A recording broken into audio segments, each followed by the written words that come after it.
10 months ago, I lost my cousin to suicide. And he was my roommate, my everything. And for him to just end his life that way, it just didn't make any sense. He was at a baseball game that day. People don't want to talk about it because they think it will go away, or they're in denial. They're afraid of it, they don't understand it. There's no answers. You have no answers when it comes to suicide, so it's easier just to ignore it or forget about it. I believe to be able to fix that, you'd have to talk about it. And I talk about it every chance I get. I bring new people to the Samaritans help groups whenever I can. And most importantly, I just keep Christian's memory alive. I talk about him every chance I get. I don't think I would be here today without Samaritans in such good shape. I feel like I will be a part of the Samaritans group forever. I think the world without Samaritans would be a very sad place.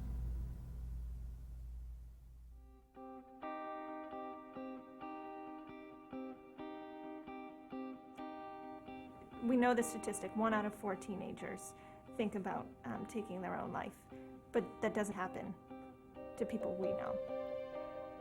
Recently at our school, a student took his own life, and it has affected our whole school, but I'm one of the guidance counselors there, and he was a student on my caseload. As the guidance counselor, a lot of people were coming to me of how should they feel, and they wanted to talk about it, and I just had to be strong that day, but really, I felt a mess inside, and I felt like I was pretending all day that I was okay and I could handle this, but really, it was extremely difficult. I think it's impossible for someone to carry someone else's pain by themselves, and when I got to the school, I think the guidance department was really carrying the pain of an entire school community after the suicide. And by creating a place where the guidance counselors could let their guard down and just talk about the pain they were feeling and the stress they were feeling, I think I helped them to better support the community that they were responsible for. She just allowed me to cry and swear and just break down and be human, and realize that I'm not alone. This has allowed so many of our students to come forward with how they're feeling, where they may have felt alone and scared to share their thoughts. Now they realize they're not the only one.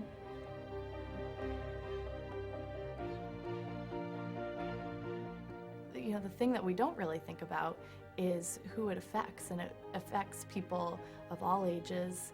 It affects people in every area, and it affects people in our schools, in our workplaces, and it's something that, you know, if we keep ignoring or not really addressing outright, it's going to be something that someday impacts every single one of us. Not every life is happy, and every life is filled with a little unhappiness, some a lot. I have a very good friend I met in graduate school, Dale, really a soulmate. He was more of a philosopher than a poet, and I was more of a poet than a philosopher, but that's sort of where we intersected. At one point, Dale ran down on his luck in lots of different areas. His wife left him. He lost a job and really felt that he was dead ending. So the phone rang one evening, and it was Dale, and he was calling to say goodbye. He was going to kill himself. At the instant Dale told me he was going to kill himself, the word Samaritans came into my head. And for me, up until then, Samaritans had existed as a sign on the Tobin Bridge. But there was no doubt in my mind that's what I would do, is try to get some advice. We talked for at least an hour, maybe 2 hours. And at that point, I felt sort of confident that I could get him off the phone. And I hung up, I called the Samaritans right away. But I was looking for practical advice. What should I do? How should I focus on things? Really, I knew that with Dale, very intelligent, very, very intelligent man, that I couldn't do it's going to be better tomorrow, she's going to come back, you're going to get that job back, I couldn't, that was a waste of time with him. And in the end, I got him to promise to throw away the stuff. Without Samaritans, I'd be one of those people with a hole in their life. That was 15 years ago. He and I have done an awful lot of terrific things since then. They'd all be gone. All those things would be gone. Just about 3 years ago, just a few days ago, my dad took his own life. And it was really a surprise to me and my family and everyone who knew him. You know, I wish that I had been in a position, or my dad had been in a position where he had known about the Samaritans and the helpline and had been able to call and known to call in his time of need.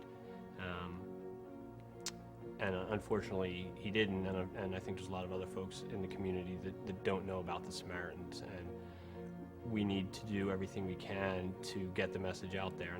One of the reasons that I'm so involved with Samaritans and so passionate about it is that I don't want his death to detract from his life, and I don't want there to be some stigma or some cloud hanging over his life because of the way he died.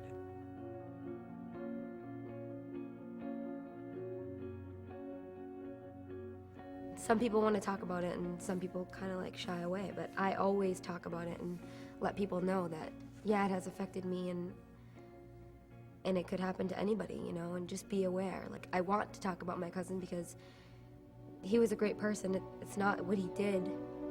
Like, that's not his, you know.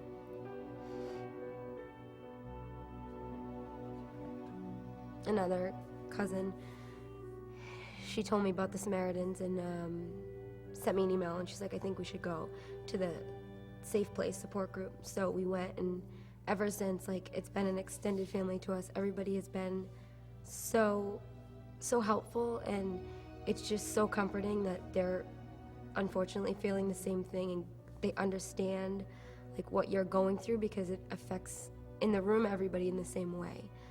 I wish that I would have been more involved before this. You know, I wish that it didn't take me to lose my cousin to become a part of, as much a part of the Samaritans as I am right now.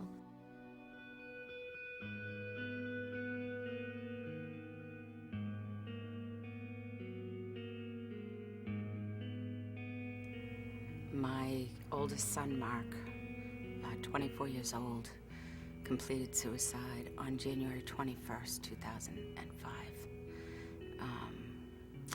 He was the oldest of 6 children, and I went to his house because I hadn't heard from him for a few days and found him hanging in his closet. Mark suffered from depression for 10 years. And during that time, no one ever said anything to us about the Samaritans.